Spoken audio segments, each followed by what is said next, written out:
Allez, on plonge là-dedans. Bienvenue dans cette synthèse dédiée à la biologie et à l'anatomie du système reproducteur féminin.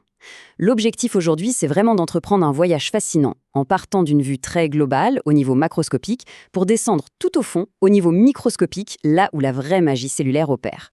Au menu de cette exploration, 1. Le rôle des gonades. 2. L'appareil génital féminin. 3. L'anatomie de l'ovaire. 4. La différenciation sexuelle. Et enfin 5. Le processus de l'ovogénèse. Du plus grand au plus petit, pour bien garder les pieds sur terre face à cette incroyable complexité biologique. Première partie, le rôle des gonades, nos fameuses usines biologiques. Alors, qu'est-ce qu'une gonade exactement ? Eh bien, c'est tout simplement l'organe central de la reproduction. Chez la femme, ce sont bien sûr les ovaires. Leur rôle fondamental, c'est de produire les cellules reproductrices, les oocytes, ainsi que les hormones sexuelles. Mais attention, ils ne travaillent pas en solo. Leur activité est ultra régulée par une sorte de tour de contrôle cérébral qu'on appelle l'axe hypothalamo-hypophyso-gonadique. Un nom un peu barbare, c'est vrai, mais c'est littéralement ce qui orchestre tout le système. On peut vraiment voir la gonade comme une usine à double vocation, un peu comme une usine 2 en 1. D'un côté, on a la fonction exocrine, l'atelier physique si on veut, qui fabrique les gamètes, les ovocytes. Et de l'autre côté, on a la fonction endocrine. Ça, c'est le centre de communication chimique qui synthétise les hormones sexuelles pour envoyer des signaux vitaux au reste du corps. Deuxième partie, l'appareil génital féminin, la vue macroscopique. Passons à la suite pour voir comment tout ça s'articule physiquement. Quand on regarde la géographie globale de l'appareil génital, ça révèle un réseau impressionnant d'organes hyper connectés. Poser les yeux là-dessus permet vraiment de planter le décor et d'alléger un peu la charge mentale avant de se perdre dans les détails.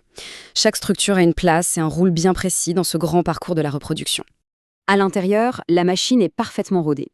Les ovaires libèrent les ovules, qui sont ensuite attrapés et transportés par les trompes de Fallope.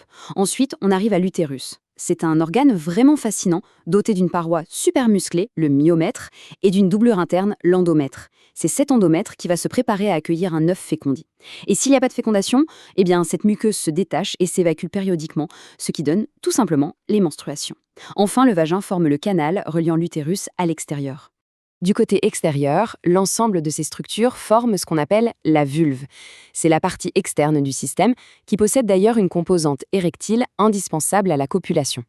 On y retrouve les grandes et petites lèvres, le mont de Vénus, le clitoris bien sûr, mais aussi les bulbes vestibulaires et les glandes de Bartholine tout autour du vestibule. Troisième partie, anatomie de l'ovaire. On fait un petit zoom sur l'organe pour faire le pont entre le macro et le micro.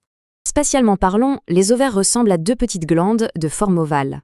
Ils sont littéralement suspendus dans la cavité abdominale, à proximité immédiate des trompes de Fallope, et tenus solidement en place par des ligaments reliés à l'utérus via le péritoine.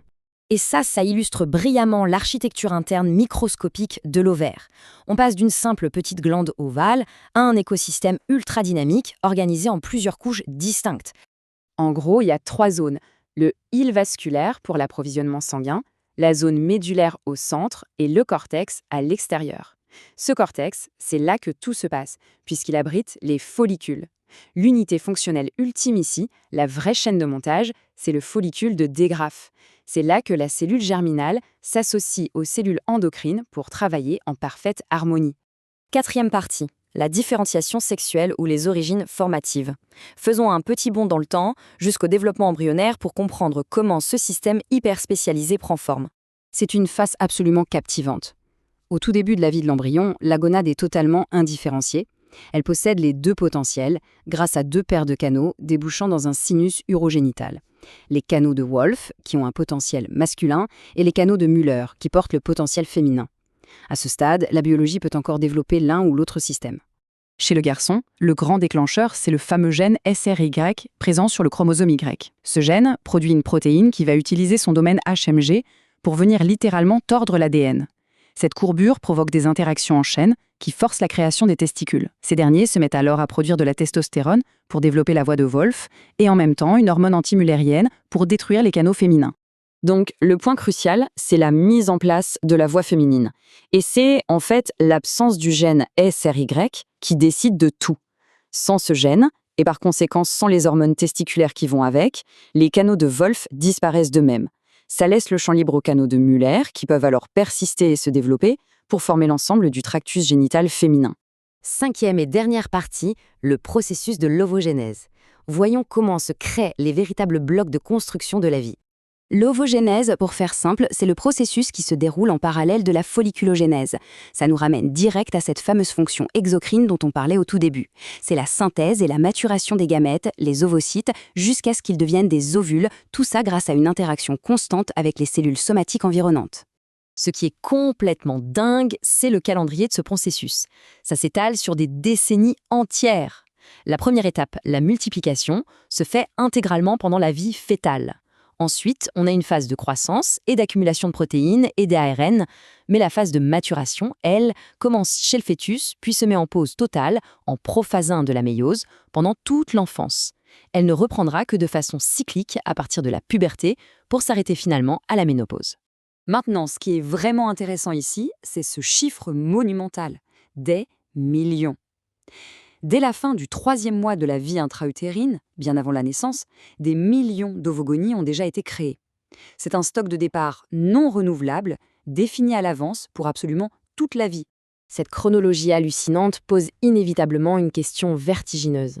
Comment un système biologique parvient-il à coordonner des millions de cellules microscopiques, à mettre sur pause, puis à relancer leur développement sur des dizaines d'années, pour finalement rendre la reproduction humaine possible? De la géométrie d'un organe entier jusqu'aux courbures de l'ADN, l'architecture de ce système est une merveille d'ingénierie qui laisse sans voix. Voilà qui clôture cette synthèse. Merci d'avoir suivi cette exploration fascinante de nos sources.